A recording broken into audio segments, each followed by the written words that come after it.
Welcome to Way of the Hunter, Wild America, the only map that's available for the mobile version of the game being Wild America, or Nez Perce Valley.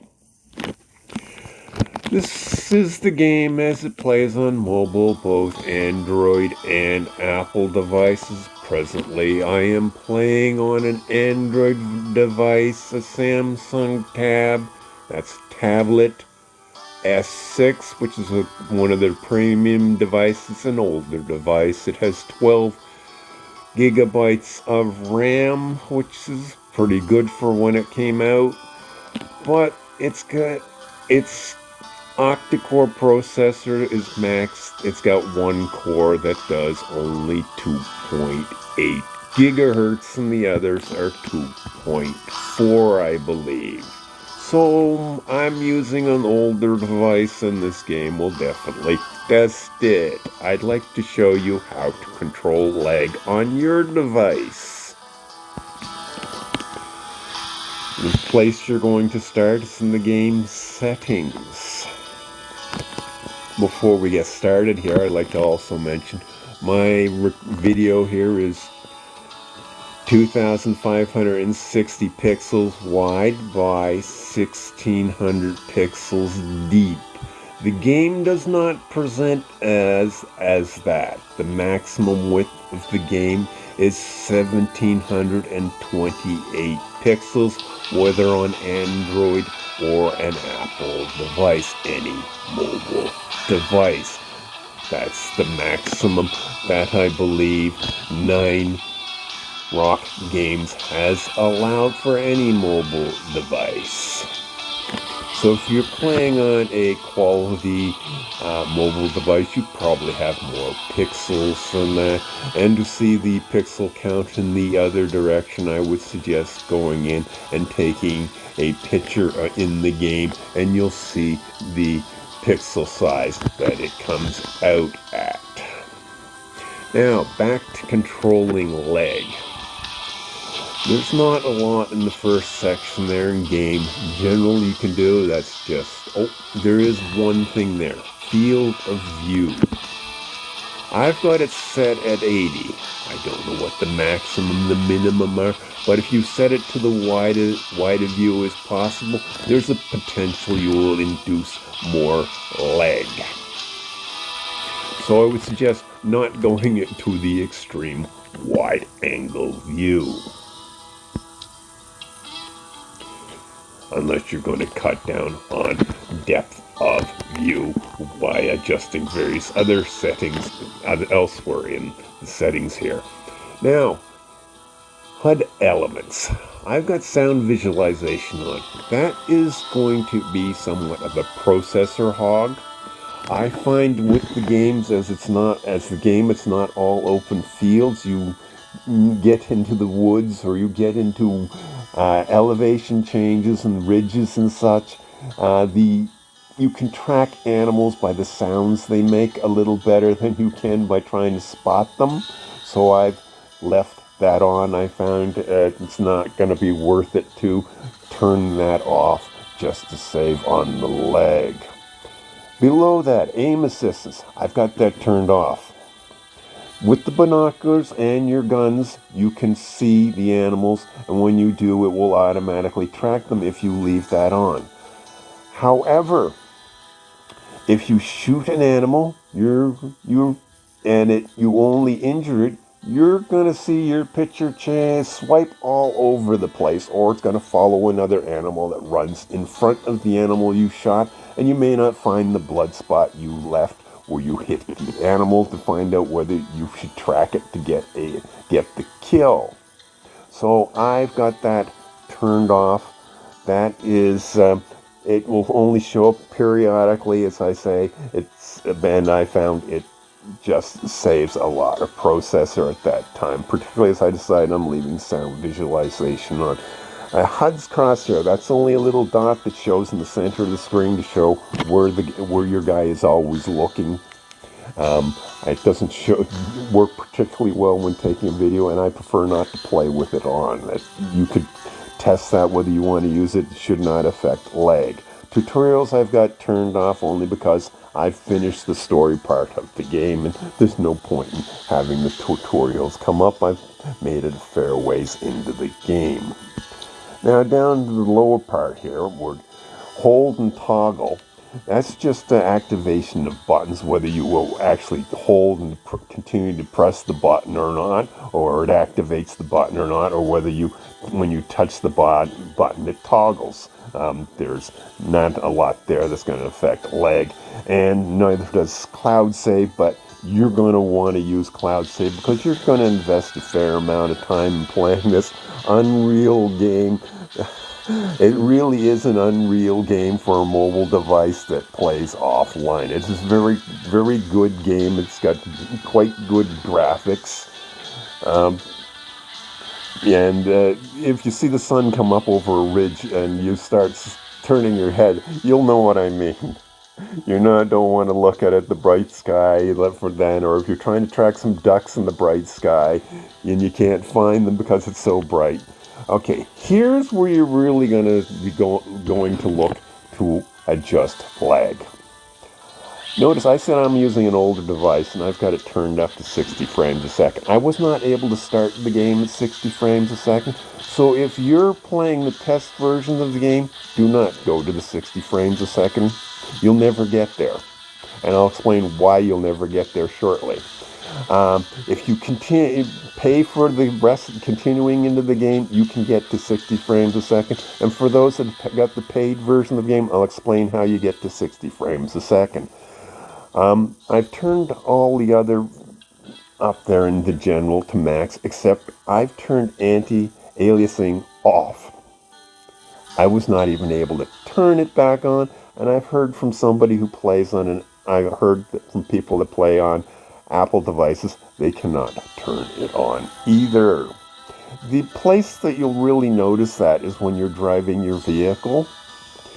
When you go around a corner, you'll get like this stop frame, like 24 frames a second or less, black and white movies from way back in the early 1900s, or early 1900s. 1900s. Instead of a smooth motion across. When you're running, walking, you won't notice it very much at all. And as for using your vehicle, there's not a whole really good case for it, except for it starts you out that way in the game. By doing the story in the introduction, you want to use your vehicle to get to these places fast. If you were to walk there and not run, you would actually collect something called need zones for the animals, which is quite useful for preventing lag as well. Okay, now down to advanced settings.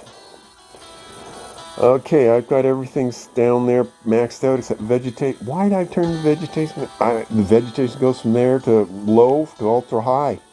There's no reason for me to turn it down to low, except it does not affect lag. It only affects my ability to play the game, whether I'm spotting animal footprint trails that I've got set to flash, blood trails that are set to flash, and if I look straight down, the landscape looks rather barren because it's the way they've done the game. They've done the land up. It's a bunch of little bricks with the ground vegetation growing through sort of the cracks in the bricks.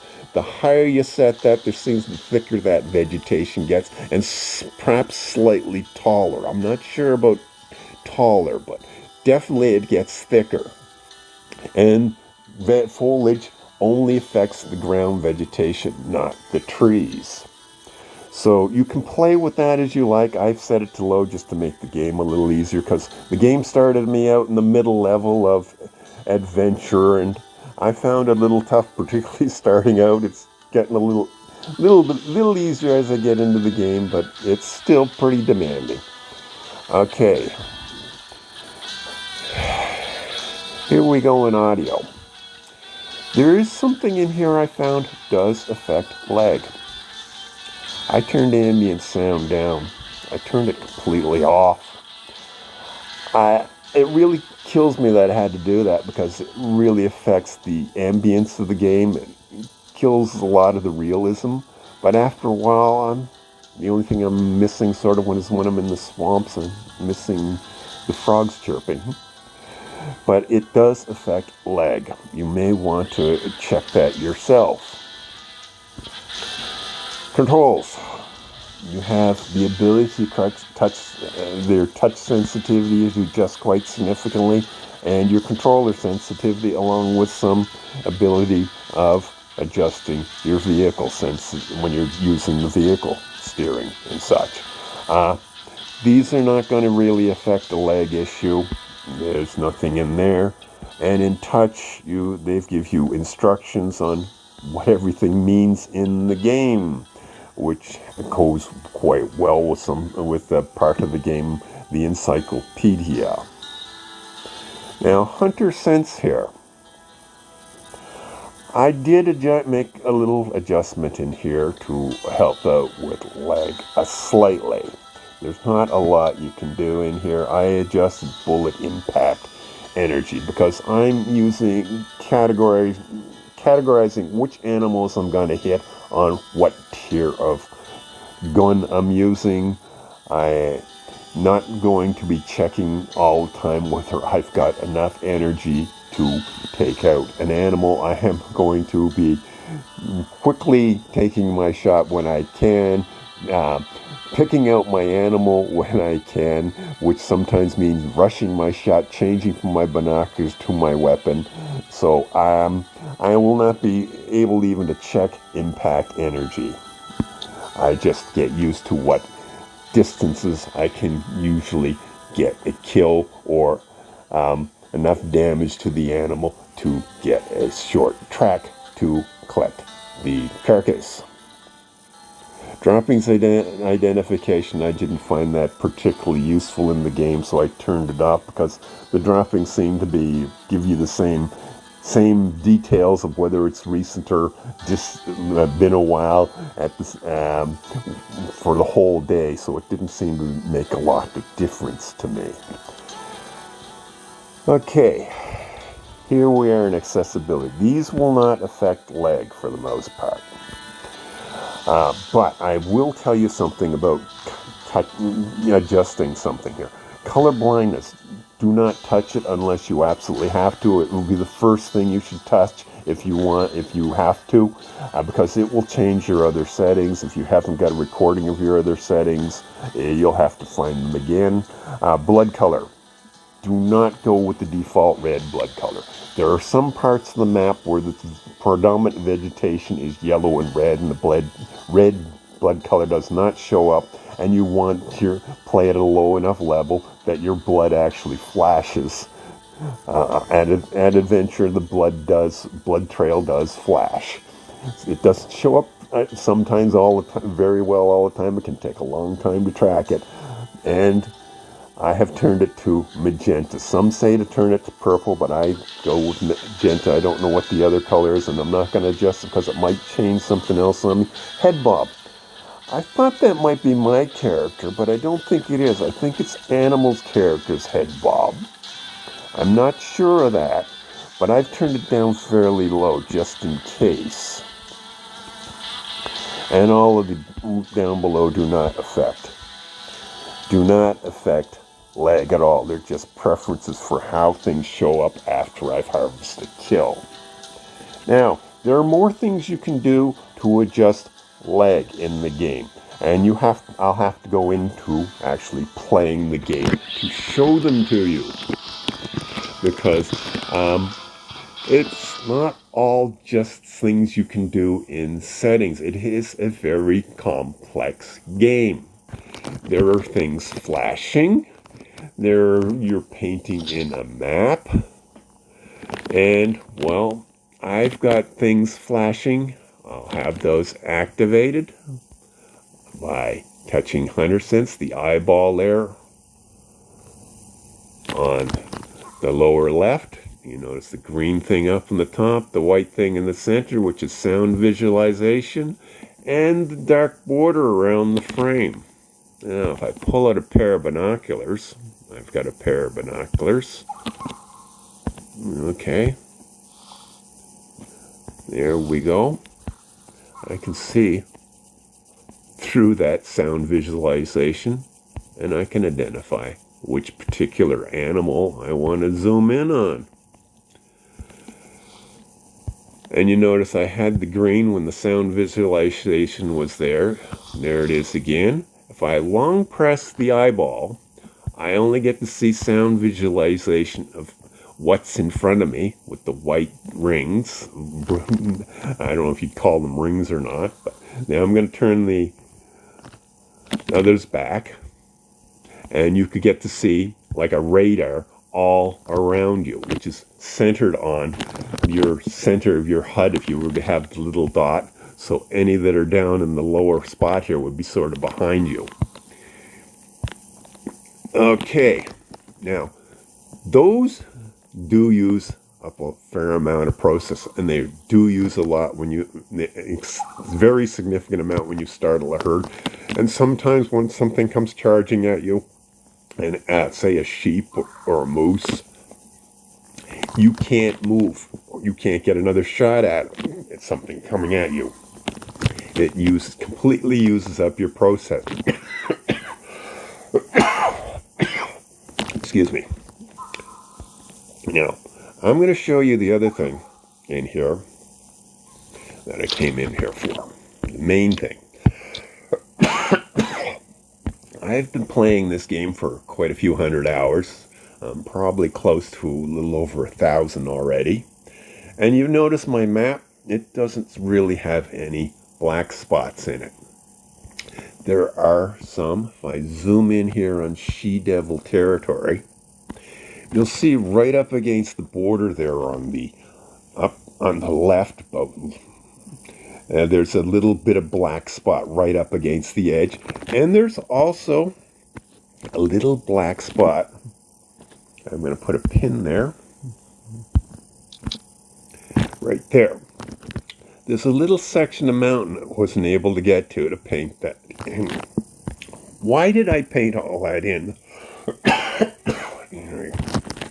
Well, because if you only stick to areas you've already been to, you're not painting in the map and using up processor. For some reason, it seems to use quite a significant amount of processor when you're painting in parts of the map. So if you only go to places on the map you've already been to, your processor isn't working nearly as hard, and that is one of the reasons I was able to go back. I was able to up my frame rate to 60 frames a second. The other thing is,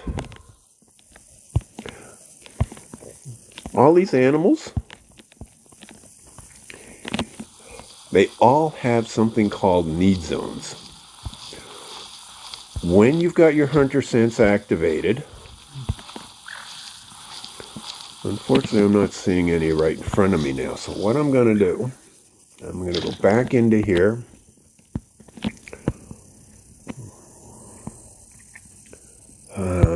Where am I? There. Okay, I don't have these animals up right now. I need to double tap the animal. There we go. Show need zones. Okay, I don't have a lot activated for that animal. Let's try a different animal over here. There are 3 types of need zones. It's not showing, okay, it's showing all 3 of them here. There's 1, there's 2 feed zones, there's a drink zone, there's another drink zone, and there's a rest zone. Okay, the rabbits do not have drink zones. The waterfowl do not have drink zones. Every other animal is supposed to have need zones. You'll see those when you're going around the map. When you first come across them, they will be flashing. They take up a lot of processor as well. And when you deactivate them, here's one that's been deactivated. Here's one that's been deactivated. It does not flash. It's not flashing now, so it's not taking up a lot of processor. When it does, They take up a lot of processor. They're all over the place. They're fairly close together in some places, such as in this swamp. They're all over the place. That was another one. If you deactivate those by investigating them, they'll get added to your map, and you'll use less processor because they will not flash. It does make them harder to come back to when you're looking for them, but you'll be able to get a general idea of where to find the animal by, as I say, you press the double tap your animal on the map, and you get to see its need zone.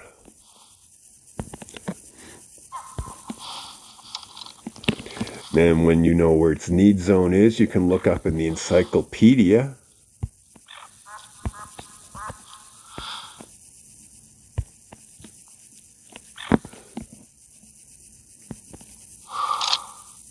To see when it's supposed to be there. They almost like they're on rails sometimes. Looks like I got a hit. Yeah, I got a hit. Okay, now you see there's all kinds of activity when you shoot at something. That will cause a lot of processor use too. And if you do everything you can to prevent any other processor use, it does help. As I say, I'm using an older device, and I hope that helps you out.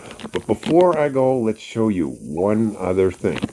Up in the top left corner, I've got a mission on the go. If I long press the menu button, that will disappear.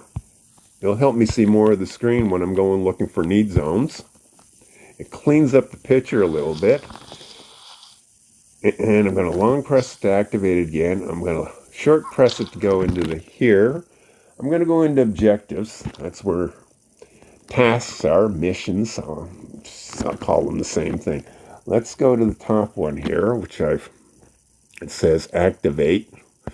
Now it will say deactivate. I'll go back to my main view here, and there it is. That's the other mission. You'll notice there are check marks in front of a couple of them. So you can swap around from one mission task to the other without losing prior progress. That should help you out further in the game. I hope so. So that's the end of my video. Have a great